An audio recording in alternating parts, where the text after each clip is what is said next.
नमस्ते और stockpulseDailyNews.com में आपका स्वागत है। साउथ इंडियन बैंक ने वित्त वर्ष 25 की तीसरी तिमाही के लिए ठोस वित्तीय प्रदर्शन की घोषणा की है, जिसमें कर के बाद लाभ में 12% की साल दर साल वृद्धि दर्ज की गई है, जो अब वित्त वर्ष 24 की तीसरी तिमाही के 305 करोड़ रुपए की तुलना में 342 करोड़ रुपए है। मुख्य वित्तीय हाइलाइट्स: शुद्ध ब्याज आय नी बैंक की नी में साल दर साल 6% की वृद्धि हुई, जो 869.2 करोड़ रुपए तक पहुंच गई, जो विस्तारित ऋण पुस्तिका से मजबूत ब्याज आय द्वारा संचालित है। परिचालन लाभ में 9.38% की वृद्धि ने कुल 528.84 करोड़ रुपए तक पहुंचाया। प्रावधान साल दर साल 36% बढ़कर 66.04 करोड़ रुपए हो गए, जो विवेकपूर्ण जोखिम प्रबंधन पर बैंक के फोकस को दर्शाता है।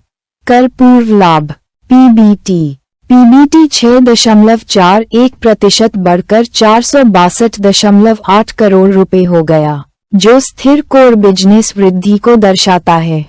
परिचालन सफलताएं: खुदरा जमाराशियां सालाना आधार पर 7.71% बढ़कर 1,02,420 रुपए करोड़ पर पहुंच गईं, जबकि सकल अग्रिम 11.95% बढ़कर 86,966 करोड़ रुपए हो गए। गोल्ड लोन पोर्टफोलियो में 10.39% की जोरदार वृद्धि देखी गई, जो 16,966 करोड़ रुपए को पार कर गया, जो बैंक के लिए विकास का एक प्रमुख क्षेत्र है।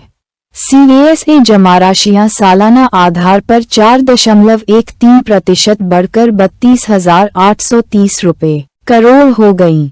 हालांकि CASA अनुपात थोड़ा कम होकर 31.15% हो गया। एसेट क्वालिटी में सुधार: बैंक में सकल NPA अनुपात में एक साल पहले के 4.74% से 4.30% की गिरावट दर्ज की, जबकि शुद्ध NPA 1.61% से सुधरकर 1.25% हो गया। ये सुधार बेहतर ऋण प्रबंधन प्रथाओं को रेखांकित करते हैं।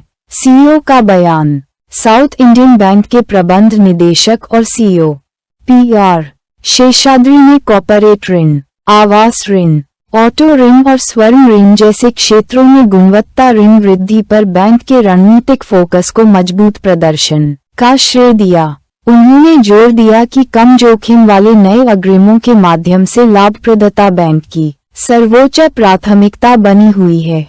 बाजार की प्रतिक्रिया और दृष्टिकोण: सकारात्मक परिणामों के बावजूद बैंक के शेयरों में BSE पर 4.37% की गिरावट आई, जो संभवतः व्यापक बाजार रुझानों से प्रभावित होकर 25 रुपए और 83 पैसे पर बंद हुआ। आगे देखते हुए गुणवत्तापूर्ण ऋण वृद्धि और विवेकपूर्ण जोखिम प्रबंधन के लिए साउथ इंडियन बैंक की प्रतिबद्धता इसे भविष्य की तिमाहियों में निरंतर लाभप्रदता के लिए अच्छी स्थिति में रखती है। निष्कर्ष: साउथ इंडियन बैंक के Q3 FY25 के परिणाम वित्तीय मीट्रिक में मजबूत वृद्धि और परिसंपत्ति गुणवत्ता में निरंतर सुधार को उजागर करते हैं।